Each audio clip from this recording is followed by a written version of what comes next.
त्याचे पालकमंत्री आले आणि पुलावरून पाहणी केली, आरोप होतात करत.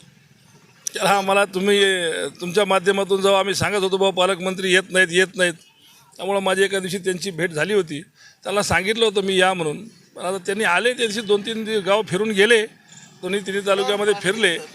आता ठीक आहे, आता ते माननीय मुख्यमंत्र्याला सुद्धा आम्ही पत्र लिहून कळवलं की बाबा जर साहेबाला होत नसेल, आमच्या पालकमंत्र्याला जर होत नसेल तर त्याला दुसरा कुठला तरी जिल्हा द्या, पण आमच्याकडे एखादा सक्षम माणूस द्या जेणेकरून हे मागासलेला जिल्हा आहे, छोटासा जिल्हा आहे, त्याच्यामध्ये म्हणून साहेब त्यांना हिनवलं पालकमंत्री. त्यांना मोठा जिल्हा पाहिजे असला तर मुख्यमंत्र्यांनी द्यावा ना बाबा, त्याला मोठा जिल्हा द्या, अजून मोठा जिल्हा द्या.